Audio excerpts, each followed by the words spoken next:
Just when you thought it was safe to go back to the beach. WCW Beach Blast. This summer, beat the heat with a barrage of buff buds and bodacious babes, because WCW is cruising through the party down on the Gulf Coast. We're talking the sizzling Slam Fest, one huge scene, a mega rager. It's totally beaching. WCW Beach Blast. Beat the heat live. Saturday, June 20th. Be there, only on pay-per-view. Call your local.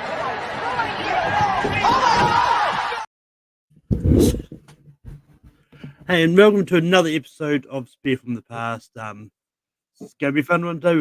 I've got Matt Joe here, aka Soda, here to talk about WCW Beach Blast 92. But how are you feeling, Soda? I'm doing pretty good. It's Canada Day here, so it's some festivities today. But otherwise, doing good. Looking forward to talking about one of my actual personal favorite eras of wrestling. So it'll be fun. But yeah, so gotta get into this. I don't really have a set sort of guidelines. I just generally go through the match by match. Okay. But okay, well, if you don't mind me asking, why this pay-per-view? It was what's spun on the reel. You keep that wheel, okay. Yeah. So basically, how the show works is each week I'll spin a reel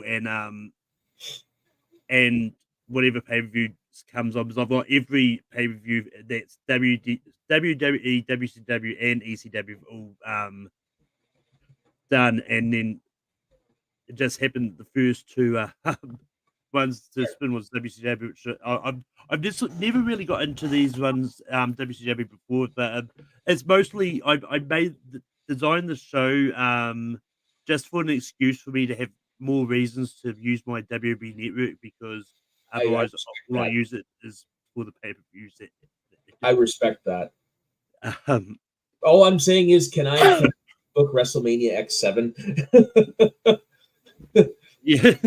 That is one of my all-time favorite pay-per-views for a reason. I was watching live at that time. I mean, I kind of get the feeling I'll have a big long list of people wanting to do that. Oh yeah, in our sphere for sure. Yeah. Well, I want to say, I actually have a little. So this is where I first became kind of cognizant when wrestling was 1992. Yeah. Because I was born in 1987. And up here where I live in Canada, we didn't have the USA Network and whatnot, so I couldn't get any WWE programming. My only access to it was seeing the magazines, and I had the old rubber figures. You've seen those from the 80s? I had those, so that was my education on Hulk Hogan and all those guys. But we had TBS, so I was able to watch WCW Saturday Night and WCW Main Event and WCW Clash of the Champions. So I have memories of Cactus Jack cutting promos and what have you. From 1992, and I have memories of that's Ric Flair. Oh, hey, that's Barry Windham. Watching Stone Cold Steve Austin. I couldn't tell you what shows I watched or anything, but I have memories. And and this is what I've gone back. This is an era I've gone back to ever since I got the WWE Network. I love 1992 WCW up until around Bill Watts took over. Then I have some questions. Yeah, yeah, it's definitely one of those ones that. Because this is one of the first ones. Apparently, this pay-per-view was definitely one of the ones that was after Bill Watts had been put on charge, which definitely had some interesting rules, like no top rope dives, and those are rules that might have worked in the 70s, but not in the 1990s. I think that was easily one of the things that led to his downfall was he was out of touch. Yeah, but with that. We'll get into this. So on Wikipedia, apparently this one had a dark match which featured Junkyard Dog, Tom Zink, and Big Josh taking on Tracy Smothers, Richard Morton, Dom Salad Page. I mean, it's one of those ones when I saw the dark match, Dom Dallas Page, dark matches. Was this early in his career? So by this point he'd been in the business for a while, but I'm sure you know this. He started as a manager and what have you. So, but it was around 1992 when he started training around there, because he tells stories about how Jake the Snake Roberts was staying at his house and going over tapes of his matches, which would have been around 1992, after he left WWE, after he got fired from WWF.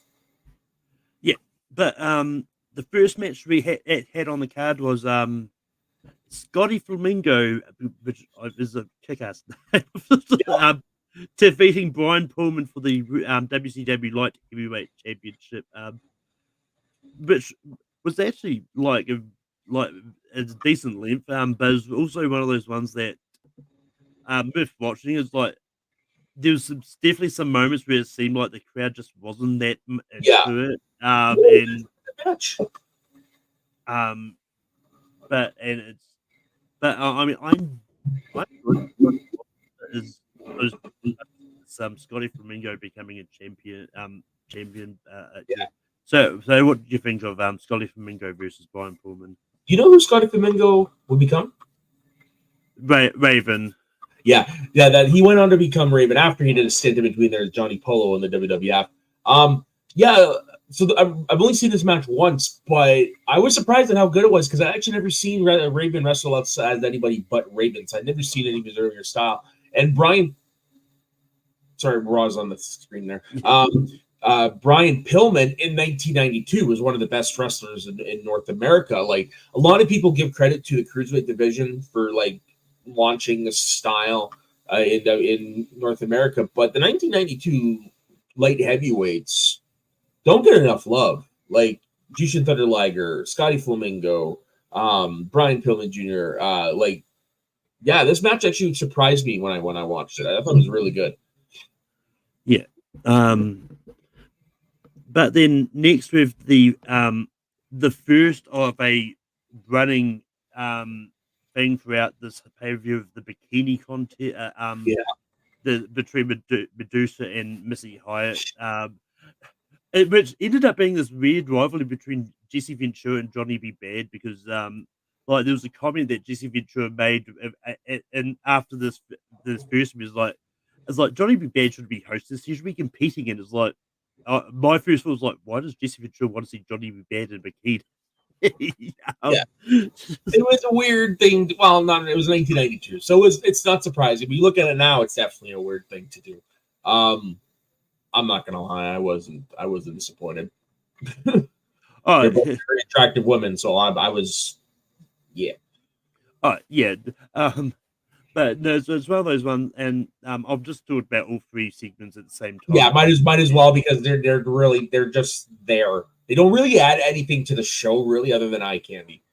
Oh yeah, but like so this first part, like they come out and I think it's the evening gown, and all that, and Medusa really looks like she really didn't want to be there. She was just forced into that. Oh yeah, that was Medusa's character, like at the time. Like she was the valet of the Dangerous Alliance, so she did wear dresses and what have you. But this whole shtick that they were getting her to do on the show definitely was not part of what the character enjoyed. Yeah. But I mean, it's also one of those ones where I don't know if they really knew how to design the winner because was at the start like Johnny said like, oh you can call up, you fans can call up this phone number to vote on who you want to win, but then there's like the crowd decides the winner. Yeah. I mean the weirdest thing about them was like they were saying kids under 18 basket's permission was like, what, kids under 18 voting on a bikini contest in the first place? Yeah, that's one thing professional wrestling is known for, is not getting their contests right. Yeah. But then the second part was I want to say it was the swimsuit one, but Missy Hyatt was basically a bikini anyway. Basically, that which is what Missy Hyatt would do back then. Yeah, and I took note of one of Johnny Band's quotes, which I thought was funny. It's like, because I kind of figured that was not what it means. Like, look at those two big, beautiful blue eyes. Yeah, yeah. Like, that was a common joke for that euphemistic like joke back then. I've heard that many a time. Yeah, and then we get to the one which kind of like is the most interesting part of it, because that's when Jesse Ventura sort of gets involved and sort of goes up there and hosts it. Then you get Medusa coming out in the red, one blue bikini with Jesse making some weird noises, which definitely wasn't PG. Yeah. this man went on not too long after to become mayor. Yeah, and then Missy doesn't come out of her tent because someone stole her bikini, and then but then she creates a run out of Jesse's scarf, and then Missy gets announced the winner, and then Medusa gets angry and backs Johnny into the tent, and then Johnny emerges with the bikini top, and then Jesse goes in and puts his head and goes, Medusa really is the first lady of WCW. And then at the commentary table, Jim Ross then says like, "Oh yeah, the winner's actually not going to be announced today. It's going to be announced the next day." It's like, I don't know who. I don't actually know who won this in the end. So it made no sense. It really made no sense. It was just there. Yeah.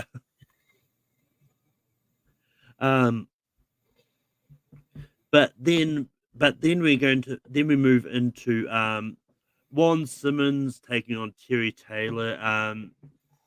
And I mean it was a short match, but like it was good. And like it established sort of Juan Simmons being the sort of beast. And I don't really know who Terry Taylor is. I don't think I've heard that. So Terry Taylor, he's a pretty solid wrestler. He had some decent runs in the past. He's most remembered though for the character of the Red Rooster from the 1980s WWF. He freaking had the red. Anyways, he was a pretty solid wrestler, but he never really broke that ceiling. Even though he had the tools in the ring to do it, he just never really went anywhere. So yeah, he was like a decent wrestler, but the only way you know who Terry Taylor is if you know you're wrestling. Yeah. But what are your thoughts about Juan Simmons versus Terry? So this was a whatever match. It was typical 1992 stuff. So whatever. But it's always fun to go back and watch Ron Simmons around this time because I mean a lot of people know him primarily as Farouk, right? The APA, Nation Domination. But it's always fun to go back and watch him at in his prime in the ring. When they were really hyping up the football background and his athleticism and whatnot. And yeah, you look at that and you're like, okay, yeah, I see why they made him the first Black World Heavyweight Champion. And then Terry Taylor, like I said, just a basic, good hand in the ring. It was just a whatever match. Same with the next one coming up, honestly. Yeah. Yeah, no, I'll say that Juan Simmons sort of big promo at the end. I think was pretty solid as well. Like just aspiring to be the best and promises he will become world champion someday, which, as you mentioned, he does eventually. Not too long after this, actually. Yeah. But then the next match we had was Greg Valentine defeating Marcus Bagwell, who is Buff Bagwell. And like once again, this was like I don't really have much notes of this match. Like I thought it was a good match. It kind of was basically a squash match too. It's like Buff, like I'll just call him Buff because that's that's awesome. I mean it's one of those ones like it's so weird seeing him because like last week we had him at a later stage of his career. This was him really early on. It was just so weird seeing the difference, like with this basically being a squash match kind of thing. Yeah. But so what do you? Pay-per-views back, like all pay-per-views nowadays, every match has a storyline reason for the match to be on the card.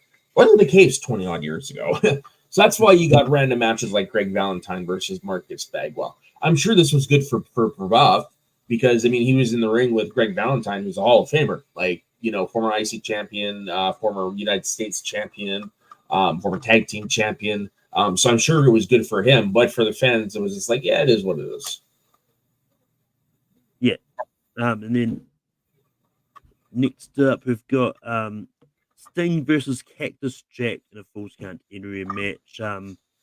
This is definitely the best Falls Count Anywhere match that we've talked about featuring Sting so far. And this was last week we had the Sting versus one of the Steins. I can't remember which one was facing him at the time, but at that terrible pay-per-view. But yeah, this was a really good match. Like, and I'm not gonna lie, I was kind of thrown by seeing sort of Cactus Jack in this kind of seemed like he was. I don't know. I think there was a storyline reason like he was working for a higher power or something. He seemed was brought in to, I can't remember who the hell they brought in, but he was basically brought in specifically to feud with Sting.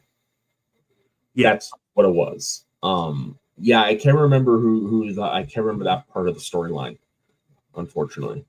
Yeah. I believe this one had the promo leading up to it where he headbutted a crate and missed and gave himself a concussion. I think that was his program. Yeah, because that's one of those ones was like I think if I remember right, I think Sting was a champion of at some stages. He was, but I don't know why it wasn't for the title. Yeah, because that was definitely one of the big questions. Because I think, it's bit like it's all one of those ones like because we talked about like bookings that didn't make sense last week. There's like especially if you're going to have Sting win anyways, like who is the champion? Like you could have just made it a title match and but overall it was still a great match. But what are your thoughts about Sting versus Cactus Jack? So this is one of my favorite Mick Foley matches. Sorry, I'm actually just quickly I'm on oddly enough the page, but I'm quickly looking to see if there's a reason reason in this book why it wasn't for the title. But, no, this is one of my favorite Mick Foley matches actually. Because one of Mick Foley's strengths was always to make his opponent look better. And that's why my favorite matches of his are my favorite matches of his, because he succeeded on all counts. And this is the first time on a big stage that he was able to do that. And he did it with Sting. I mean, like Sting, of course, beating Ric Flair for the title and all this stuff by this point. But when it comes to like monsters, like what could Sting do against them? This was his first test, and Mick Foley definitely knocked it out of the park with making Sting look great. This was a fun match. It's an 1992 Falls Count Anywhere matches. Kind of fun. But yeah, no, this is, like I said, in my top 5. I'd go this one, Mankind versus Undertaker, Hell in a Cell, Cactus Jack versus Triple H, Royal Rumble 2000, Mick Foley versus Edge, WrestleMania 22, and Mick Foley versus Randy Orton, Backlash 04. Because they're all in the same vein. Mick Foley making his opponent. Except for the Undertaker one. That one was already made. But yeah, fun match. Not a long match either. It only clocks in at like 11 minutes. Yeah. But no, it's this. If I were to recommend one match from this show, it would definitely be this one. So I actually got a question, because I got a on YouTube a copy of the match, but it's the original recording of it. So it's Mick Foley's original theme music. What's the theme music that he enters to on the network? If you don't mind me asking.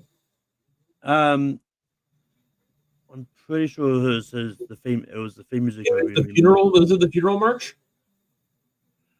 No, I think it was his original. I'm pretty sure it was his Bang Bang theme music. Oh yeah, okay, no, because the one I watched, it was the funeral march, which is always weird to see Cactus Jack enter a match with. Yeah.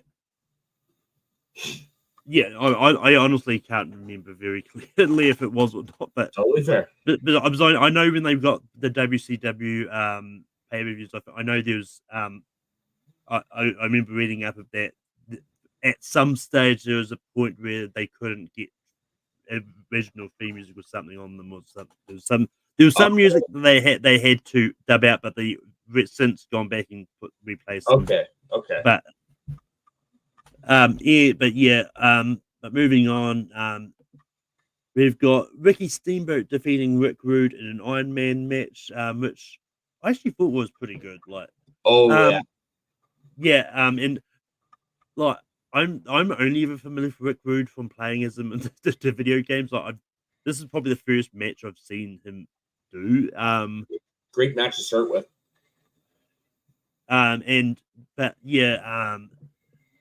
It was a great match. It was 4. Ricky Steamboat won 4 with 4 pins to 3. It was just a really good technical match. But what are your thoughts about Ricky versus Ricky? Rick Rude in 1992 was a star.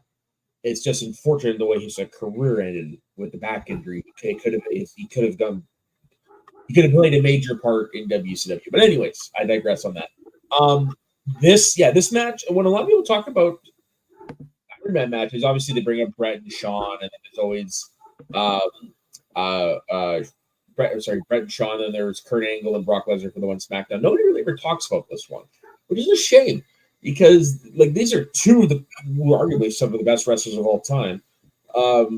Just giving a technical match for 30 minutes, and honestly, it goes by. You don't, at least for me, it didn't feel like 30 minutes.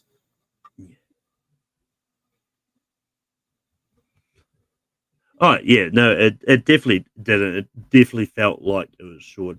But moving on, we have the 6-man tag team match with Dustin Rhodes, aka like the Gold Dust for those people who don't know, Barry Windham, Nikita Koloff. Then they defeated the Dangerous Alliance, which was Arn Anderson, Stunning Steve Austin, and Bobby Eaton. With of course Paul E. Dangerously, aka Paul Heyman, and I think like according to Wikipedia, Medusa was ringside, but I don't remember seeing who ringside. Yeah, I don't remember her either. In front of me, yeah. But with the referee with the referee being Arn Anderson's brother, which I thought was interesting. But yeah, this wasn't. I like this match enough, but it's like this is where the Bull Watts rules I think kind of hurt the match a little bit because the Dangerous Alliance got the DQ loss after Arn jumped off the rope. It's like there was definitely some spots which looked like Ole Anderson didn't really want to call DQs for his brother, but it's like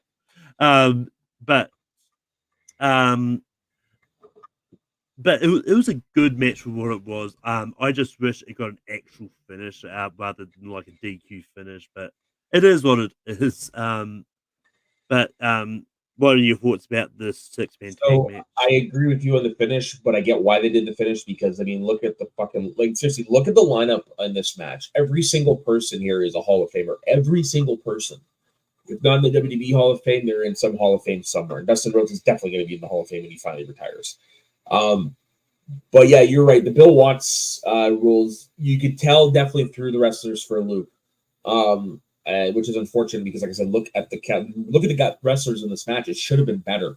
But you know, it is what it is. Good showing from all of them. Like I said, every single person in this is a Hall of Famer. Yeah.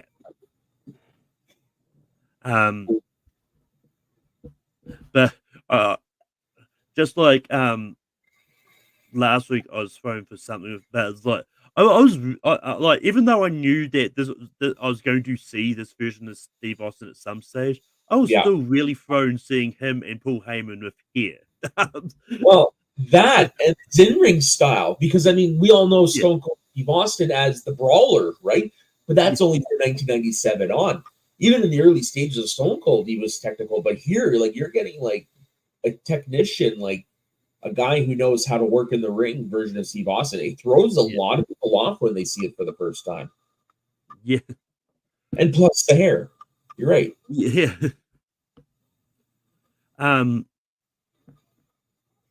But moving on, we have this like short interview thing with Ricky Steamboat, who says that he proved himself in the Iron match and claims he should get a shot at the US title. And then Cactus Jack attacks him. That's pretty much where it goes. I don't know if you've got anything to say about this promo from Ricky Steamboat. Not particularly. And then we've got the main event, which was the Steiner brothers versus Terry Gordy and Steve Williams, or I think it was Dr. Death Steve Williams, in a tag team match for the tag team championships, which ended in a time limit draw. And just like last week, it was like this is another match. It was like, why was it the main event? And it was like it wasn't even that kind of an exciting match either.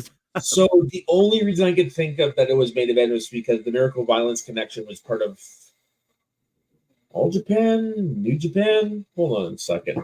Probably so. It probably was like a deal with whoever they were contracted to. That's the only reason I could think of. Yeah. Other than that was just the times as to why that would main event. Because I mean, the WCW at this time was very wrestling oriented. They didn't do the sports entertainment stuff, so it was whatever match went on last, right? But yeah, All Japan. That's what it was. So it probably was a deal with All Japan. That's what I'm thinking. Yeah. So basically, what I'm hearing is WCW it was the AEW of the 90s. More, you're not wrong. Actually, not wrong at all. They brought in a lot of New Japan wrestlers, All Japan, all that stuff. They did. There was one Starrcade that was like no promotional. Oh yeah, that's actually a pretty accurate assessment. But yeah, it's one of those ones like the match itself. Like it was kind of boring, and it's one of those ones like if it was to end in a 30-minute time limit draw is like it's like yeah, but it's like I'm now knowing they were part of All Japan. Like I get why they wanted to have it 30 minutes to highlight their talent. It's like it was also one of those ones that just didn't do much for me at all. But what are your thoughts about Steiner Brothers versus Terry? Well, I don't think anybody needed to be introduced to Terry Gordy and Steve Williams because the thing is, WCW's core base was where Terry Gordy and Steve Williams got their teeth. So I don't think they ever needed to be introduced to them. But yeah, this is a match that easily would have main evented a Japan show back in the day if it did. I would be surprised if it did. Like this is what we call nowadays a meaty match, just four men beating the shit out of each other, and that's what this was because that's what these four guys were known for. As to why it main evented, I don't know. I looking at this card, I probably would have put Steamboat Rude as the main event. Yeah. Yeah. No. I probably would have either gone Steamboat Rude or Cactus. And Sting. Personally, but it just which funny enough leads me into this little segment I decided to do on the fly.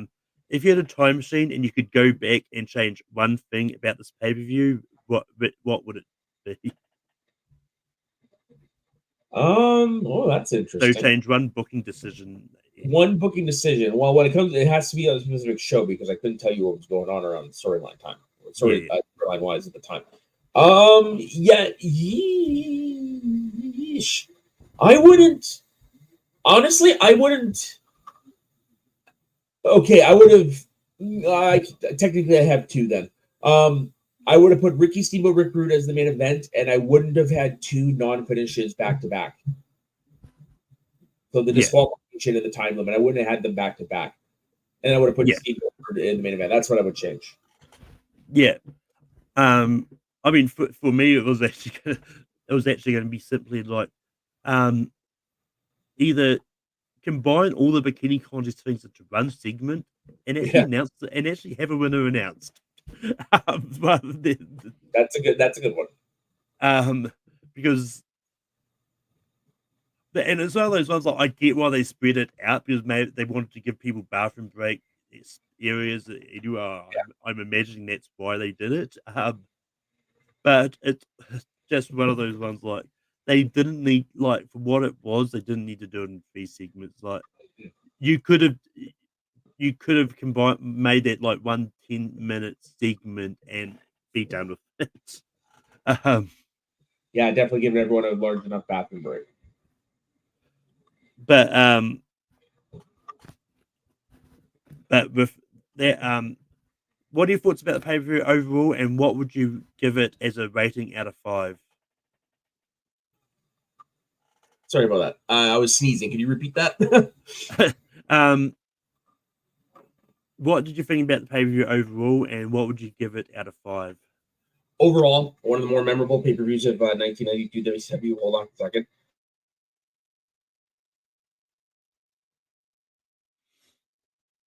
God bless the mute button.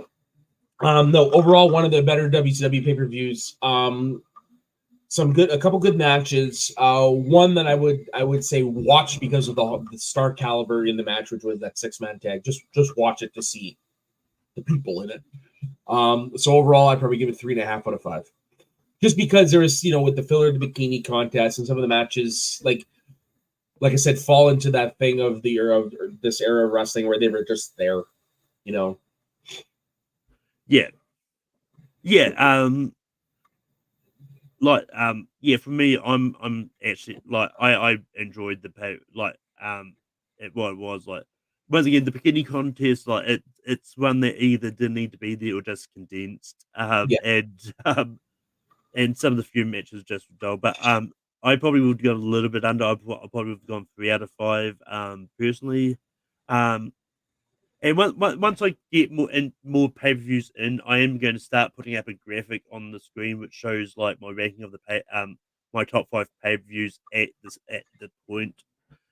So far this is the best just because Great American Bash 99 was just terrible. That is a horrible one to start on. Oh yeah, no, it's one of those ones that when I spun the wheel last week, like Austin's first week, look, well, you'd go really up in the wheel. Yeah, 1999. What's funny is I have a soft spot for 2000 WCW just because that's when I finally had proper cable and was able to really start watching. So I have a soft spot for it, but man, that era sucks. Yeah. But for that, it's time to spin the wheel. There's like 649 pay-per-views on this. And every time a new one comes out, I'll add it. So when Money in the Bank happens, they'll be added onto this wheel. Yeah. But so I'm pretty much set for at least 5 or 10 years. But as you can see, you can't really tell anything there. Oh, nice. Okay.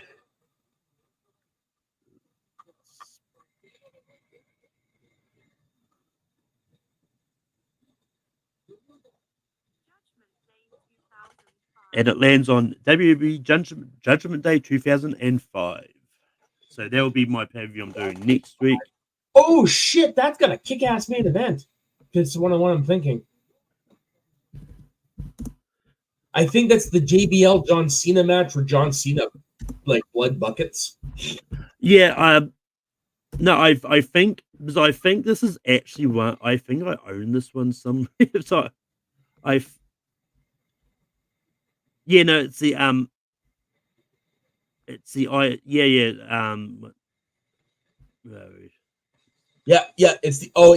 you're in for a freaking kick-ass main event, man.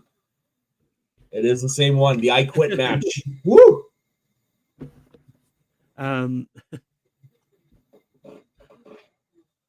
But it's good. It's one of those ones. The way my reel is at the moment, I was kind of low-key worried I was going to stick in WCW for a while, but no, we're going into actually an actual WWE pay-per-view. So that's what my next episode is going to be. I'll be back next week with another guest. But so do we can be find you online. You can just find me my personal Instagram and Twitter at soda_the_saxman, and every once in a while I'll just pop up on some shows in the Northern Entertainment Group. Not really doing it full time anymore, so yeah. And you can find me on Take 3 Productions as host Rankin. Every Sunday night. Next week we're doing top shelf Kevin Bacon movies. And you can also find me popping up on the Movie Hero Network from time to time.